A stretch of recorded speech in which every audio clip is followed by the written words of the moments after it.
그 야곱의 인생의 첫 번째 전환점이 뭐냐? 바로 베델이라고 하는 거예요. 우리가 잘 아는 것처럼 야곱은요, 형과 아버지를 속이고 장자로서 축복 기도를 받고 난 다음에 형이 자신을 죽이려고 하자 급하게 도망을 갑니다. 도망을 가다가 루스라고 하는 곳에서 돌을 베개 삼고 잠을 자게 되는데 그때 꿈을 꾸게 되죠. 사닥다리가 하늘까지 닿았고 그리고 천사들이 오르락 내리락 하는 꿈을 꾸게 됩니다. 그리고 하나님의 이런 음성을 듣게 됩니다. 창세기 28장 15절입니다. 읽겠습니다. 시작. 내가 너와 함께 있어 내가 어디로 가든지 너를 지키며 너를 이끌어 이 땅으로 돌아오게 할지라. 내가 네게 허락한 것을 다 이루기까지 너를 떠나지 아니하리라 하신지라. 야곱은 깜짝 놀랐어요. 하나님이 이곳에도 계시는구나. 그래서 하나님이 이곳에도 계신다는 사실을 깨닫고 베개로 삼았던 돌을 기둥으로 세우고 기름을 붓고 베델이라고 불렀습니다. 그러니까 베델은 어떤 곳이죠? 야곱이 하나님을 인격적으로 처음 만난 곳이에요. 여러분, 야곱은 모태신앙인입니다. 저도 모태신앙입니다. 여러분도 모태신앙 많죠? 이것도 못해, 저것도 못해, 아무것도 못해, 이런 모태신앙. 할아버지가 누구예요? 아브라함이에요. 예? 아버지가 이삭이란 말이에요. 그러니까 얼마나 어릴 때부터 하나님에 관한 얘기를 많이 들었겠어요. 종교 교육을 많이 받았겠죠. 제사도 많이 들었어요. 우리로 말하면 예배를 많이 들었단 말이에요. 근데 놀랍게도 야곱은요, 한 번도 하나님의 임재를 경험해 본 적이 없었어요. 아니, 하나님을 인격적으로 만난 적이 없어요. 그런데 도망치는 자리, 실패의 자리, 아무도 나를 도와줄 수 없다라고 하는 그 외로움과 고독의 자리에서 하나님을 만났어요. 하나님을 만났을 뿐만 아니라 그분 앞에 소혼까지 하게 됩니다. 그러니까 베델은 어떤 곳이죠? 야곱의 인생의 첫 번째 전환점이 되는 곳입니다. 야곱의 인생의 두 번째 전환점이 뭐냐? 바로 야복강 나루터입니다. 잠실 나루터가 아니에요. 야복강 나루터예요. 응? 그래서 오늘은 야곱의 인생의 두 번째 전환점인 야복강 나루터에 대해서, 나루터의 은혜에 대해서 생각을 해보겠습니다. 그런데 이 야복강 나루터의 은혜를 우리가 이해하려면 야곱이 지금 고향으로 돌아오는 길에 이 야복강까지 오는 과정 속에서 어떤 일이 일어나는지를 알아야만이 야복강 나루터의 은혜를 이해할 수 있어요. 그래서 우리가 지난번에 잠깐 나누는데 그 말씀을 다시 한번 좀 정리를 하겠습니다. 야곱이요, 20년간의 도피 생활을 청산하고 고향으로 돌아옵니다. 근데 어떻게 돌아오죠? 두 아내와 두 여종과 11아들, 그리고 많은 가축대를 거느리고 와요. 다시 말하면 떠날 때는 빈손으로 떠나는데 엄청난 부자가 돼서 돌아오게 되었다는 거죠. 자수성가를 한 겁니다. 금이 한양을 한 거예요. 그러면 막 고향으로 돌아오면 설렘이 있어야 되잖아요. 그런데요, 고향으로 돌아오는 야곱의 마음이 힘이 답답하고 두려웠어요. 그래서 7절에 보게 되면 당시의 야곱의 심정을 이렇게 말하고 있어요. 읽겠습니다. 시작. 야곱이 심히 두렵고 답답하여. 여러분, 고향으로 돌아오는 야곱의 마음이 왜 이렇게 답답하고 두려웠을까요? 우리 잘 알잖아요. 20년 전에 자기를 죽이려고 했던 그 형을 만나야 되기 때문이죠. 그 형을 만난다고 생각해 보니까 자신의 마음이 막 답답하고 두려웠어요. 그런데 하나님은요, 야곱의 이런 마음을 이미 알고 계셨어요. 그래, 야곱이 고향으로 돌아오면 참 답답하겠다. 형을 만날 것에 대한 두려움도 있겠다. 하나님은 이걸 미리 아시고 야곱이 고향으로 돌아오는 그 길에 하나님의 사자, 하나님의 군대를 보내셨어요. 그게 바로 32장 1절의 말씀이잖아요. 자, 우리 한번 읽어볼까요? 시작. 야곱이 길을 가는데 하나님의 사자들이 그를 만난지라. 여기서 하나님의 사자는 하나님의 천사들, 하나님의 군대를 말하죠. 근데 야곱은요, 그 길에서 만난 그들이 하나님이 보낸 천사, 하나님의 군대임을 알아보았어요. 아, 하나님이 나를 지켜주시고 나를 보호하시려고 보냈구나. 하늘의 군대를 보내셨구나. 그래서 마하나임이라고 불렀어요. 여러분, 이런 하나님의 마하나임의 은혜를, 축복을 경험했지만 야곱은요, 자신의 형 에서가 자신을 만나기 위해서 지금 400인을 거느리고 온다는 소식을 듣는 순간에 또다시 마음이 무너졌어요. 또다시 답답함과 두려움 가운데 빠져들었어요. 그래서 자신의 전매 특허가 뭐죠? 야곱의 전매 특허가 뭔지 알아요? 머리 굴리는 것. 그래서 머리를 굴렸어요. 장깨를 부리기 시작하죠. 그래서 자신이 그동안 살아오면서 문제를 해결했던 자신의 삶의 방식대로 문제를 해결하고자 합니다. 그래서 어떻게 문제를 해결하고자 하죠? 첫째로 종들을 앞서 보내가지고 형 에서의 마음을 떠보고자 한 거죠. 일단 형의 마음이 어떤지를 알아봐야 돼. 그래서 종들을 보냈어요.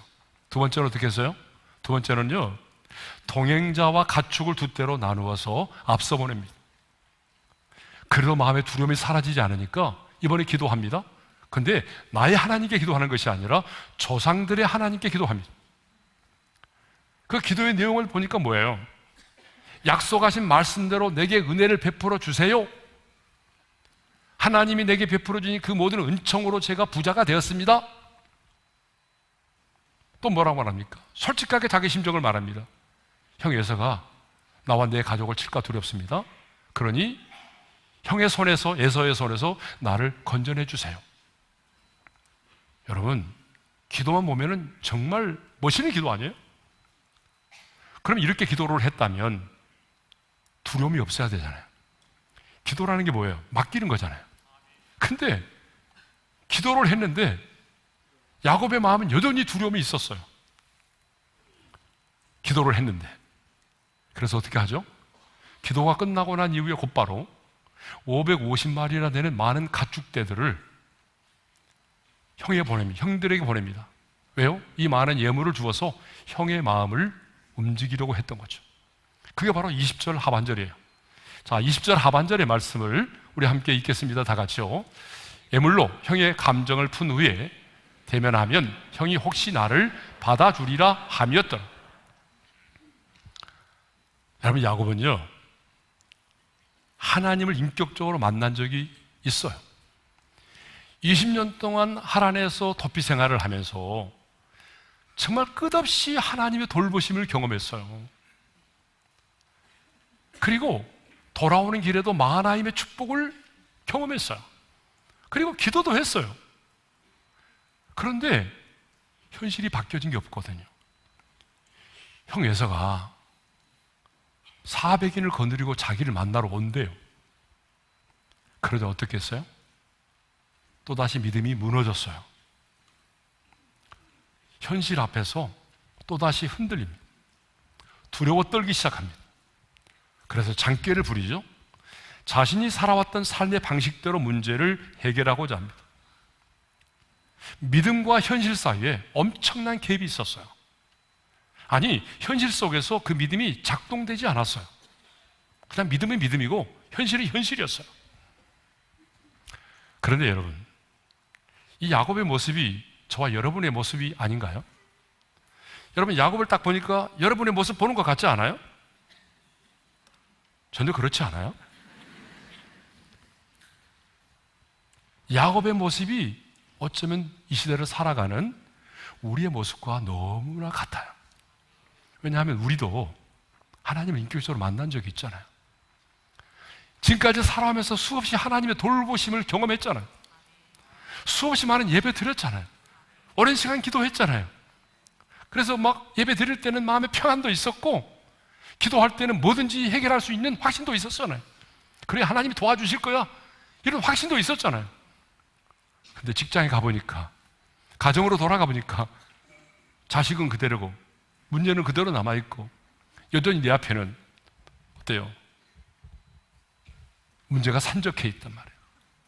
골리앗이 내 앞에 딱 버티고 서 있는 거예요. 난공불락이 여리고성이 내 앞에 있는 거예요. 그럼 우리는 어떻게 하죠? 또다시 우리는 흔들리죠. 믿음으로 사는 것이 아니라 또다시 우리는 내가 살아왔던 삶의 방식대로 문제를 해결하려고 하는 거죠. 야곱이 그런 사람이었잖아요. 근데 오늘 본문을 보게 되면 하나님은 현실 앞에서 흔들리고 두려워 떨고 장깨를 부리는 이 야곱을요, 포기하지 않으시고 또 찾아오십니다. 사실 이쯤 되면요, 인내의 한계라는 게 있어요. 여러분, 우리도 인내의 한계가 있잖아요. 그래서 부부싸움 하다가 뭐라고 말하죠? 인내의 한계를 말하잖아요. 난 더 이상 못 참아. 여러분, 그렇게 부부싸움 하잖아요. 인내의 한계.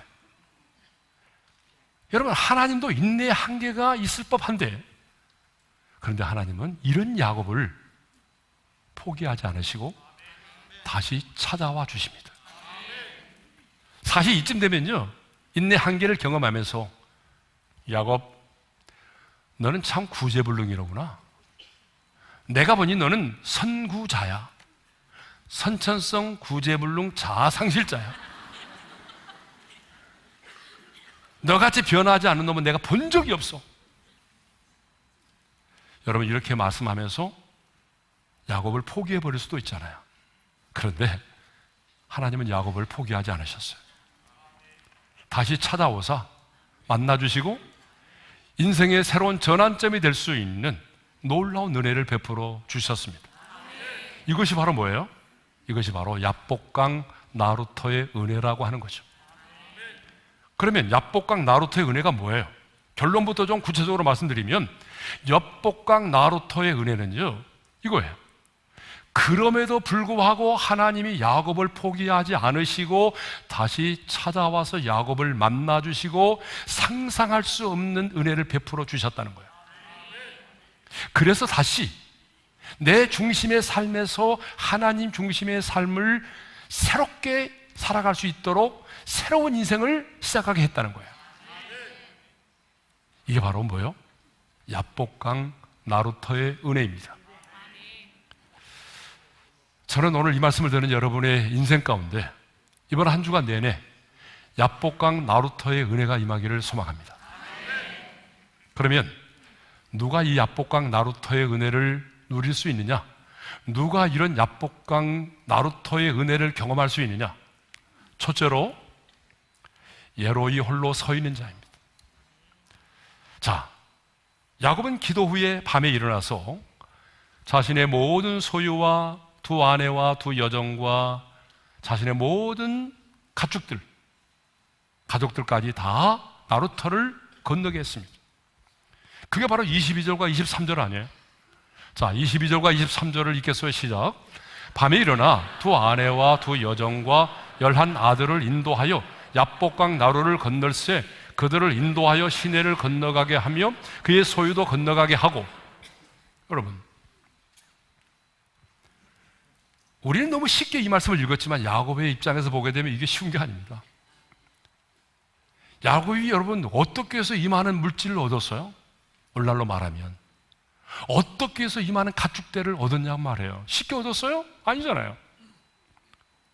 정말 목숨 걸고 삼촌을 속이면서까지 있는 힘을 다해서 이렇게 많은 가축대를 모았잖아요. 자신의 소유잖아요.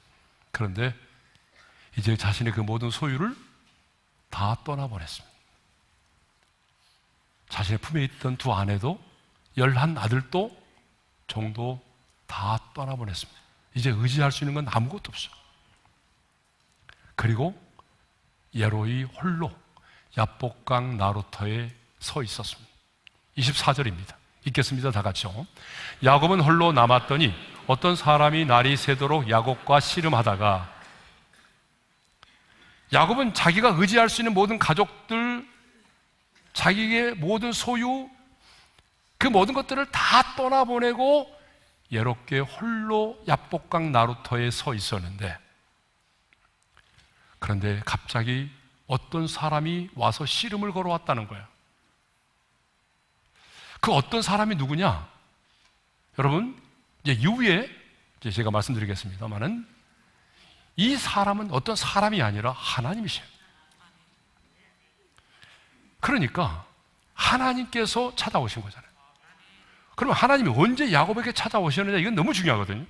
하나님이 언제 야곱에게 찾아오시냐 그러면 야곱이 외로이 홀로 있을 때입니다. 그렇습니다. 여러분, 우리 하나님은요, 야곱이 외로이 홀로 남아있는 그 시간에 야곱을 찾아오셨어요. 왜 하나님은 야곱이 외로이 홀로 남아있는 시간에 찾아오셨을까요? 그것은요, 외로이 홀로 있는 그 시간이 사람들을 의식하지 않고 가장 정직해질 수 있는 시간이기 때문에 그래요. 아니, 내 안에 가득 차 있는 탐욕과 욕망을 내려놓고 자신을 비울 수 있는 시간이기 때문에 그래요. 그래서요, 히브리어로 욥바라고 하는 이 얍복이라고 하는 이 말은, 얍복이라는 말은 비우다, 쏟아내다라고 하는 뜻을 가지고 있어요. 그러므로 여러분, 얍복강 나루터는 어떤 것입니까? 내 안에 있는 욕망과 탐욕을 쏟아내고 내 자신을 비우는 것입니다. 얍복강 나루터가 어떤 것입니까? 내 인생의 모든 가면을 벗어버리고 가장 정직하게 서 있는 것이에요. 아버지 집을 떠난 탕자가요, 여러분, 언제 아버지의 집으로 돌아왔어요? 술 친구들과 함께 어울려 다니면서 오늘은 신천, 내일은 이태원, 밤마다 클럽에 가서 술 마시고 친구들하고 흥청망청 돌아다닐 때예요? 아니잖아요. 친구들이 다 떠나가고 함께 술 먹고 놀던 친구들도 떠나가고 돈도 떨어지고, 그래서 이제는 나중에는요, 돼지가 먹는 지엽 열매를 먹으면서 혼자 외로이 남아있을 때였어요. 다 친구들이 떠나가버린 외로움과 고독의 자리에서, 돈이 떨어진 빈곤의 자리에서 그때 자기 자신을 본 거예요. 우리 아버지는 안 그런데 아버지의 품이 그리워졌어요. 친구들과 어울려 다닐 때가 아니라 친구들이 떠나가고 돈 떨어지고 외로움과 고독의 자리, 빈곤의 자리에 있을 때에 그때 비로소 이 집을 떠났던 탕자는 아버지의 집으로 돌아오게 됩니다. 그러므로 우리에게는 이와 같이 나 홀로 외로이 서는 시간이 필요합니다. 여러분, 이 말을 오해하시면 안 됩니다. 세상 사람들과 어울려 살지 말라는 그런 말이 아니에요. 여러분, 우리 하나님은요, 고독을 제일 싫어하세요. 그러니까 여러분이 고독 가운데 있는 거 좋아하지 않아요, 하나님은. 또 신앙생활의 무대는 세상이에요. 그러니까 주님 말씀하셨어요. 아버지께서 나를 보내신 것 같이 나도 너희를 보낸다. 내가 너희를 보냄이 양을 일 가운데 보낸 것 같다. 그러니까 우리는 세상 속으로 가야 돼요. 하나님은 고독을 싫어하기 때문에 돕는 배필을 지어주신 거예요. 그러나 우리가 이 세상 속에 들어가서 세상 사람들과 더불어 살아야 하지만, 그래도 때로는 그 세상 속에 살아가지만 내 자신의 인생의 가면을 벗어버리고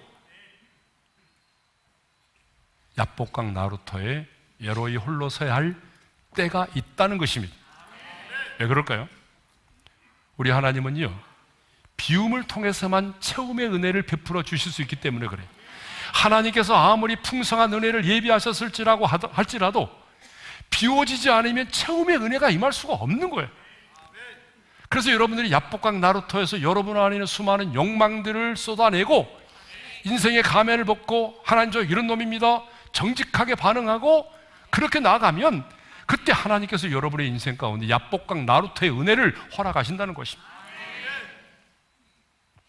두 번째로, 누가 얍복강 나루터의 은혜를 경험할 수 있어요? 인생의 밤을 만난 자입니다. 자, 누가 만나요? 인생의 밤을 만난 자. 야곱은 인생의 밤에 얍복강 나루터의 은혜를 경험을 했어요. 자, 밤에 일어나서 두 아내와 두 여종과 11 아들과 자기의 모든 소유를 다 건너게 했잖아요. 그리고 야곱이 얍복강 나루터에 홀로 남아 있었는데 바로 그 시간이 밤이었다는 거예요. 24절의 말씀을 다시 한번 읽겠습니다. 시작. 야곱은 홀로 남았더니 어떤 사람이 날이 새도록 야곱과 씨름하다가, 자, 어떤 사람이 날이 새도록 씨름했다라고 하는 것은 야곱이 그 어떤 사람과 밤새도록 씨름을 했다는 거죠. 여러분, 씨름했다는 건 나중에 생각해 보겠지만, 씨름이라고 하는 것은 막 삿발을 잡고 그렇게 했다는 말이 아니에요. 이 씨름이라고 하는 말은 기도를 말하는 거예요. 그러니까 야곱은 밤이 새도록 자신의 인생 가운데 찾아오신 하나님과 밤새도록 기도의 씨름을 했다는 얘기죠. 근데 여러분, 야곱이요, 20년 전에 아까 우리가 소두에 묵상했잖아요. 20년 전 처음으로 베델에서 하나님을 만났던 그 시간도 밤이었어요. 밤.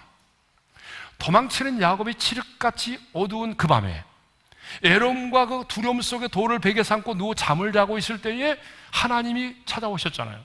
그러니까 야곱의 인생의 첫 번째 전환점도 밤이었어요.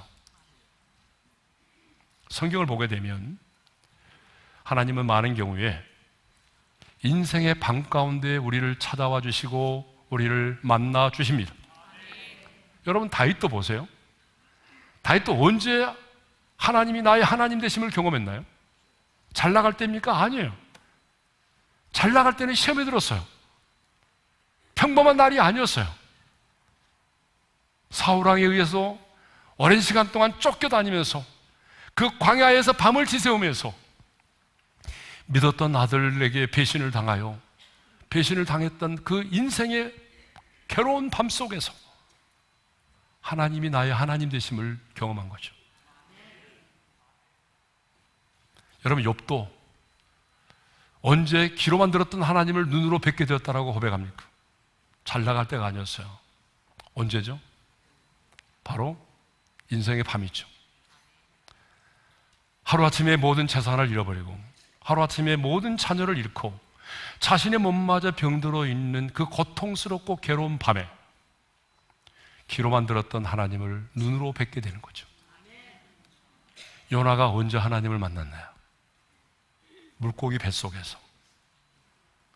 그 고통스러운 물고기 뱃속에 있으면서 그 밤에 주님을 만난 거죠.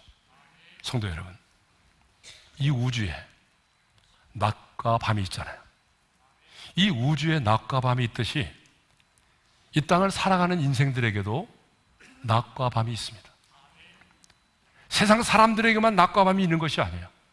하나님께 속한 하나님의 자녀인 우리의 인생 가운데도 항상 여러분 대낮처럼 밝은 낮만 있는 게 아니에요. 밤이 와요.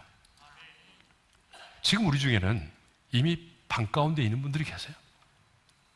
너무나 고독한 밤, 절망의 밤, 슬픔의 밤, 이미 밤을 만나신 분들이 많이 계세요. 그런데 밤은 누구에게나 두렵습니다. 밤은 누구에게나 고통스럽고 괴로운 겁니다. 여러분, 왜 밤이 누구에게나 고통스럽고 괴롭고 두려운지 아세요? 밤은요, 앞이 보이지 않아요. 길이 보이지 않아요. 그러니까 내가 내일 아침 눈을 뜨는데 뭘 해야 될지를 모르겠는 거예요. 내 인생의 미래가 보이지 않아요. 내가 어떻게 해야 될지를 모르겠는 거예요. 인생의 밤이죠. 아침에 눈을 뜨고 싶지 않은 거예요. 여러분, 이게 우리 인생의 밤이란 말이에요. 밤을 만나면 광야의 한복판에 나 홀로 있는 것처럼 느껴진단 말이죠. 누구도 내 곁에 있는 것처럼 보이지 않아요.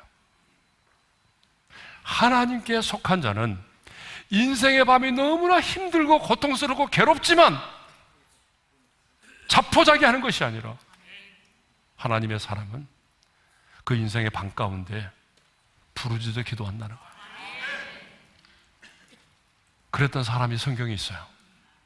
시편 119편의 저자로 알려진 다윗은 인생의 절망의 밤을 만났을 때, 숨을 쉴 수 없을 것 같은 고통스러운 인생의 밤을 만났을 때에 어떻게 했다라고 고백합니까?